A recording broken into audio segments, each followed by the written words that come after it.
This is Straight Talk. I am Tyav in Abuja, and we welcome all our viewers in Nigeria and around the world to the program. You can also join me in the conversation on my online platforms on Twitter, Facebook, YouTube, Instagram, and LinkedIn with all the handles on the webpage of our partners, MediaDimensions.life, the Media Services Resource Center. It is on record that a number of the 36 states of the Federation have had the dream of investing in power generation with the hope that the electricity projects will end the epileptic supply and, in most cases, perennial blackouts in their states. Most of these states now have state ministries of power or energy that are supposed to midwife and supervise the electricity projects. But then, unfortunately, the power generated from each of the state government-owned power plants has to be fed into the infamous national grid, and the rest is history.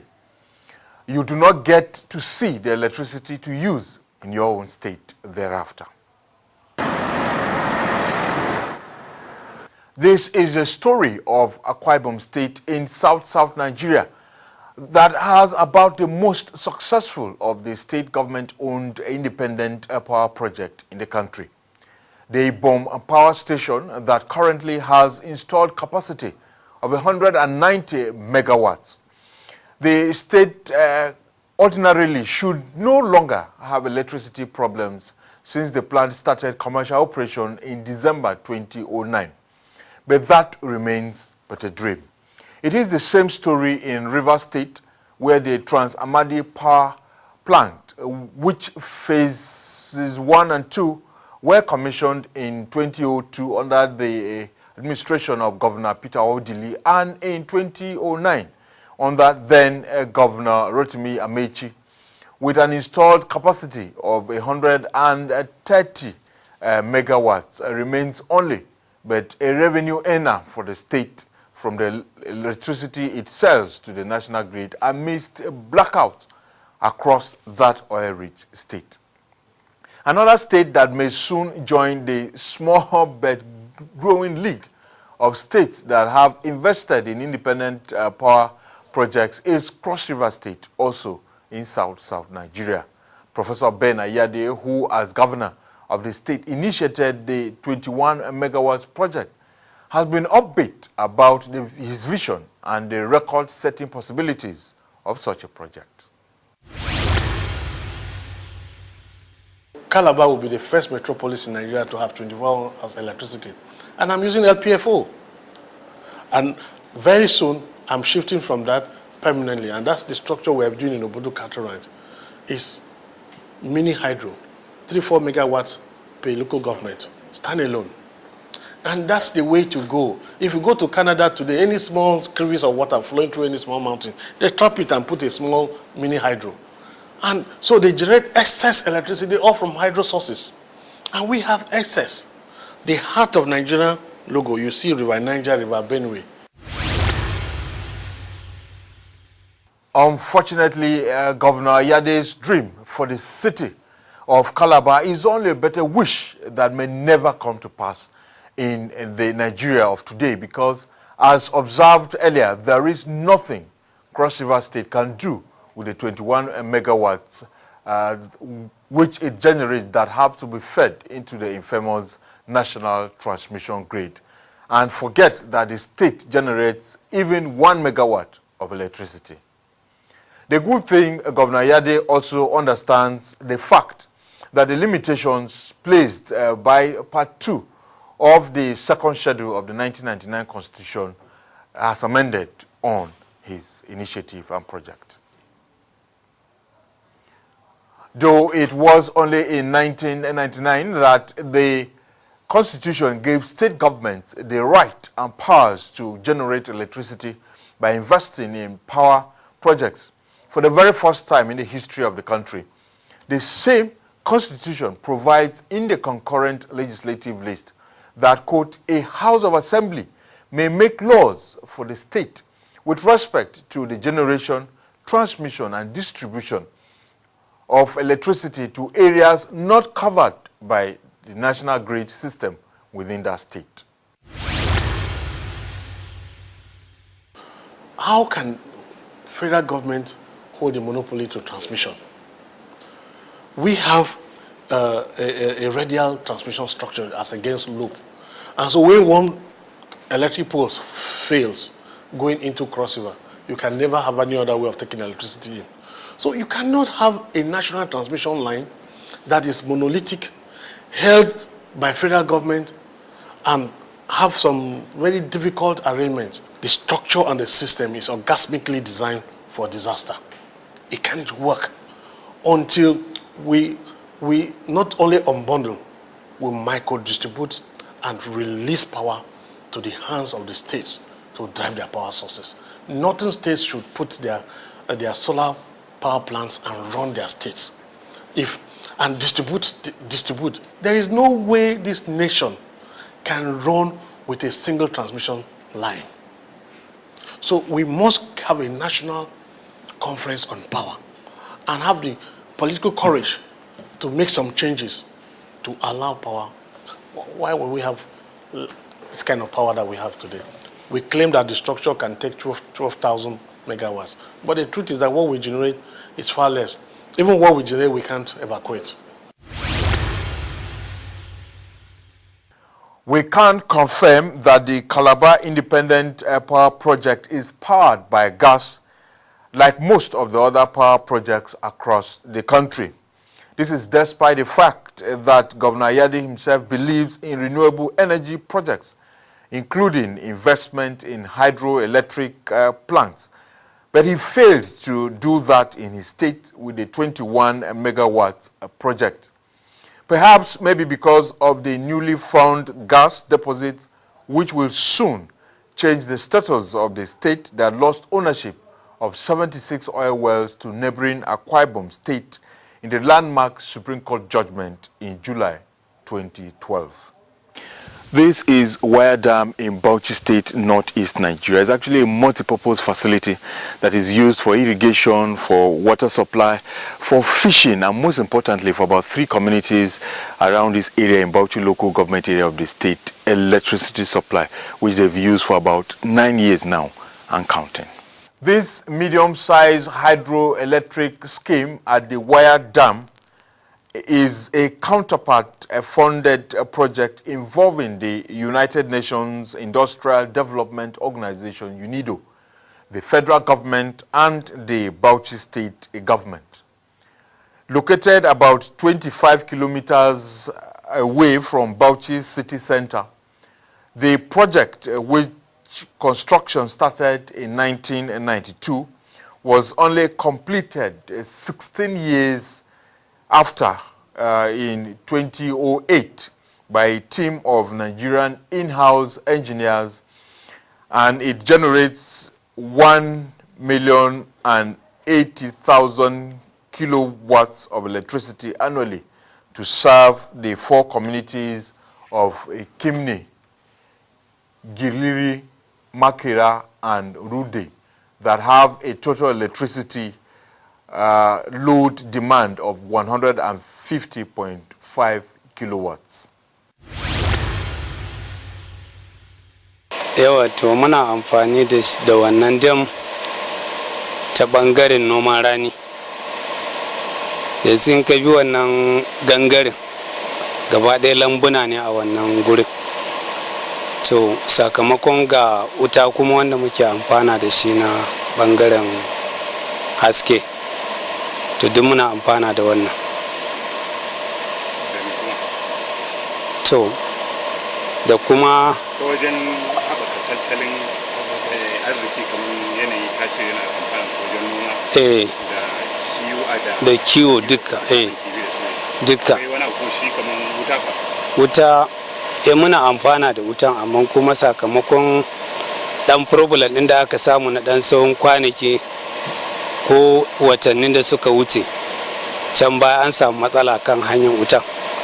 To nan ne sai mu ce yanzu abun ya dan saya akwai bannan iskan da aka mana kwanakin baya can ya kakkada mana pole din, yanzu dai bamu da amfani da wutan da yake nan. Ya kai wata nawa? To gaskiya ya kai shekara kusan 2. Matsalan sakamakon injin namu da ya samu matsala baya iya bada karfin wutan sosai ya isa. Dan in ba Allah ne dan taimaka ma dan kaka annan ne ma aka samu aka dan yi gyara shine ma ruwan aka samu yake dan sauka, amma kaman dan baya kadan din ma injin kwata-kwata baya ma aiki sosai kawai. Na gidajen ku? Ya na gidajen mu kan gaskiya mun dan samu ya dan kai shekara da wani abun ba mu samu wadatan wuta ba a gidaje kan, dan har yin a bana kuma fol din mu ma sun dan kakkare, dan ya kai wajen fol ne da sun kare a can ta wajen anguwan mu. Interestingly, in the northern part of the country, Kano and Bauchi states are the states that had plans for independent power projects. And in Bauchi state, for instance, the project was conceived as far back as 2009 under the administration of then Governor Isa Yuguda. But unfortunately, the entire thing has been a total failure. As we speak, the controversy surrounding the proposed project in Bauchi state are so scandalous and have taken an international dimension involving the Chinese government. There were actually 3 separate power projects Bauchi state had on the drawing table. Starting with the proposed Dindima hydroelectric power project along the Bauchi-Gombe highway of the Yankari Game Reserve, then the ill-fated solar power project also along the Bauchi-Gombe highway, and then the Bauchi independent power project that was sited in the Gudu industrial layout on the outskirts of the capital city. This is the Bauchi independent power project after 10 years and counting. And what is on the site only reminds one that once upon a time, the northeastern state had a dream, which if it had invested in its natural renewable water resources or solar potentials, it would have indeed made history. Instructively, the project was sited just next to an existing substation with the hope that whatever is generated from whatever source will be fed into the infamous national transmission grid. I have done my best about the Bauchi Power project. I inherited it from the last regime, and I did not behave like the typical Nigerian and abandon it because it was started by the former government. I took it up. I even traveled to China with Mr. President in order to see if I can be able to push this thing. Unfortunately for us, the way it goes, because it's going to be financed by a soft loan from the China Exim Bank. And what they do with facilities from the China Exim Bank is that they give it to their companies. They don't give it to our government. And unfortunately, there's some problem between the company that was chosen by the last government to do the actual construction. There's a problem between them and China Exim. Till date, we have not received any formal information over the matter. We have just been hearing. In fact, the last visit I made to the Federal Ministry of Finance, I suggested that the minister should constitute a team comprising of officials of the Federal Ministry of Finance and Bauchi State government to go to China, so that we go to China Exim Bank. Let us ask them whether we can be able to now elicit an official statement from them indicating that they have a problem. Because all these stories we are hearing, when the deputy minister visited the last time, he visited Nigeria and visited the Federal Minister of Finance, he indicated that they had a problem. But there is nothing in writing to show, because if I have anything tangible, because the agreement is between the Bauchi State government and that Chinese company, So if that is the stumbling block, we will go the way the Chinese want. We will withdraw that contract from that Chinese company and give it to another company. But that notwithstanding, we have been exploring other means, especially renewable power, solar energy. The story of the Bauchi State Independent Power Project is a replica of the 10 megawatts wind power project in Katsina State in northwest Nigeria that was initiated by the Katsina State government when the late President Umar Musa Yar'Adua was the state governor. The only difference in the story of the two projects is that the federal government in 2010 took over the Katsina wind farm project from the Katsina State government when the governor who initiated it became the president of the country in 2007. The over 4.4 billion naira Katsina wind power project located in Lamba, Rimi, in Rimi local government area of the state was initially to have been completed in 2012 after the takeover by the federal government. Work on the project was, however, stalled and abandoned in 2013 after the kidnapping of the French contractor. We are told that the Katsina wind project, which is to generate 10 megawatts of electricity that will be fed into the infamous national transmission grid, is part of efforts to meet the 30% energy mix for the country from renewable sources by 2030, when the dream is that the grid would have hit 30,000 megawatts. The very low investment by the country in wind farm power projects, especially in the northwest and northeast, despite all the potentials available in these two geopolitical zones, is very worrisome. And nothing explains this better than this abandoned study project at the Usman Danfodio University in Sokoto, northwest Nigeria. This skeleton of the project that welcomes visitors into the university must have been an attempt by the school to become useful to its host community and indeed the region, but it ended up in this shape, perhaps because it did not receive any support from the Nigerian government.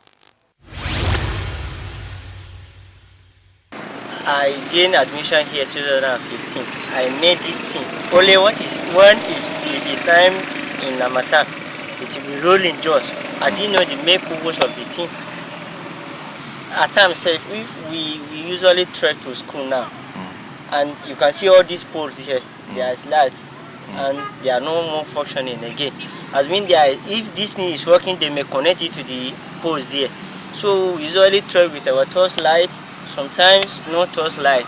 All you know is that it produces electricity, but maybe it's not working by now because even the cage there, they used to keep something there inside, not more battery inside, maybe for the charging of electric, something like that. So I don't think it's working by now. Maybe it's just there.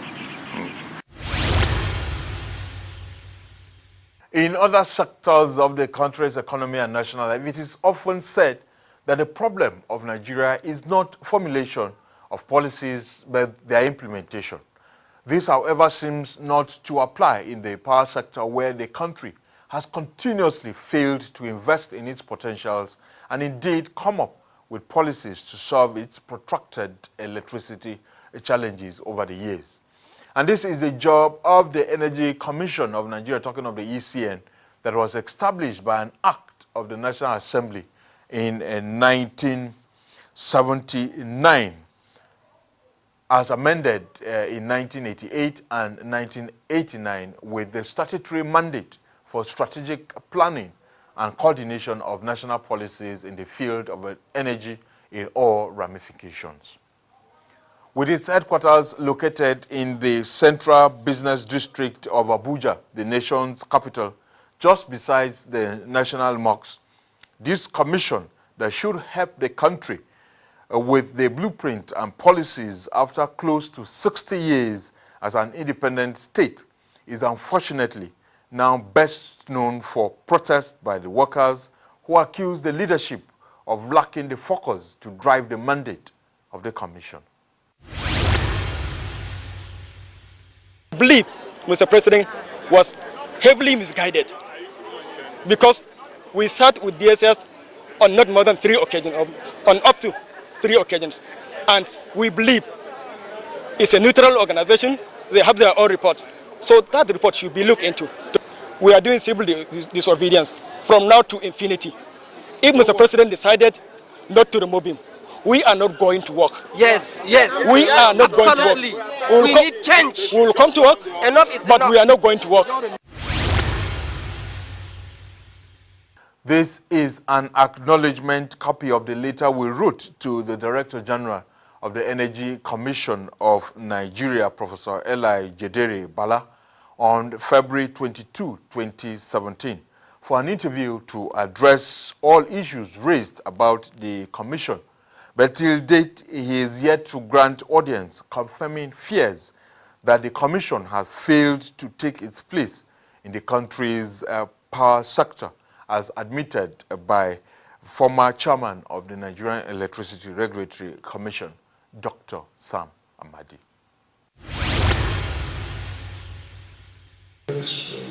Mozilla and review these platforms. I really feel what I'm supposed to do. Is it research? So they do research.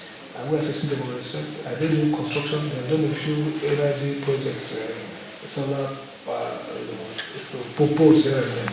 Totally, I think they need to reconsider the purpose of that entity. If it is a research outfit, is it doing a proper research? Should it be annexed to a university, top-notch university, and make it a center of research on energy issues? Should it be part of a serious government think tank, and then forget the programmatic side of things, so they don't go to grant the awarding contract for? So the government gives them every year. You see how those agencies work?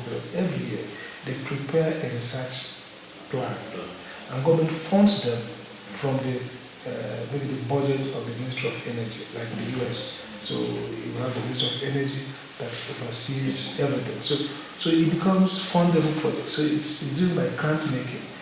It's focused on research, deliverable. They want to look, for example, what's the perspective of Nigeria building becoming a photovoltaic providing solar panels for West Africa. The Energy Commission of Nigeria can do research into that and establish processes for universities to train solar engineers and all that. So those are projects-based intervention in the energy sector. You have a regulator, like you have a ministry that's in charge of policy. You have companies that are running distribution. So where does the Energy Commission come in? So if it's Energy Commission focusing on R&D, research on energy, developing strong policy support for the Ministry of Power, developing strong research for the Ministry of the Industry, then it should stay. But then you have to do the tools, that it's not just being there statutorily and being given budget to that budget. Is it enough? Is it good? So they will, every year or 2 years they develop a plan of research. And then the Energy Commission will have awarded smaller grants to scientists in universities who want to develop small pilot project that fits into the technology side of this industry. Because as we grow, we need to domesticate, localize our technology. That's why one of the main chairman we developed the local content regulation to localize employment strength, human capacity, technology, and services. So Energy Commission can play a key role in helping to domesticate as well as enhance the technology side of electricity, energy development in Nigeria, energy security in Nigeria. You were in the commission for 5 years. Were they at any point useful to what you were doing? Well, we did a lot of collaboration in terms of, for example, seminars, but really they didn't interface significantly to what we were doing at all. I finished all the programs, I spoke, but I didn't receive any research that came from them in that sense. I don't think, if they were not there, we would have moved on exactly the way we did.